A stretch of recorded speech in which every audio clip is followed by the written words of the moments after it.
शिवाय आपण काही करू शकत नाही। तो भाऊ आहे तुझा, सरपोतदारांचा मुलगा आहे तो।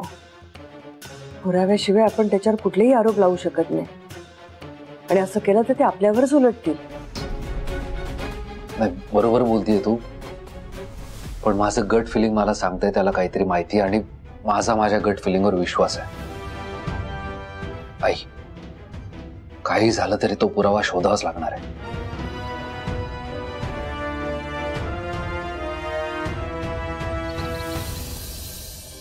बघतोयस ना तू सगळं, तुझ्यापासून काहीच लपलेलं नाहीये। वाणी आणि स्वानंदीच्या प्रयत्नाला यश येत नाहीये। स्वानंदीचा गुन्हेगार अजूनही मोकाट बाहेर फिरतोय का? स्वानंदीची किती श्रद्धा आहे तुझ्यावर, भक्ती करते तुझी, पूजा अर्चना करते, मग का तिची हाक ऐकत नाहीयेस? ती तुझ्या पूजेमध्ये कमी पडली का कुठे? मग का तिला यश येत नाहीये? 8वा महिना लागलाय तिला, तरी सुद्धा ती स्वतःचा गुन्हेगार शोधण्यासाठी धडपड करतीये। का तिचा गुन्हेगार तिला मिळवून देत नाहीयेस? इतका निष्ठुर झालास का तू तिच्या बाबतीत? मॅडम,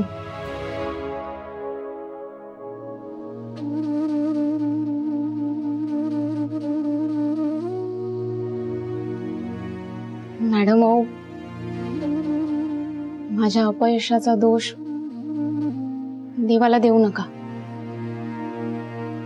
देव सदैव भक्तीला पावतो।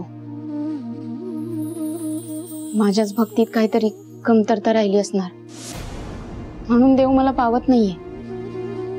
माझा गुन्हेगार कोण आहे हे शोधायला मला मदत करत नाहीये। स्वानंदी, काय बोलतीस तू? बरोबर बोलतीये मॅडम मी। माझ्याच भक्तीत नक्की काहीतरी कमतरता असणार, म्हणून तर माझा गुन्हेगार मला सापडत नाहीये। पण आता मी ठरवलंय, आता मी आपल्या कुलस्वामिनीची पूजा आणि व्रत करणार। व्रत करून मी तिला विचारणार की आता तरी माझी भक्ती पूर्णत्वाला गेली आहे का? तू मला प्रसन्न होणार असून माझ्या गुन्हेगाराला शोधण्यास मदत करणार आहेस का? देवाची कृपा हा सगळ्या भक्तांचा हक्क असतो, म्हणून मी आता कुलस्वामिनीला मदत मागणार नसून मी माझा हक्क मागणार आहे। म्हणून मी कुलस्वामिनीची पूजा आणि व्रत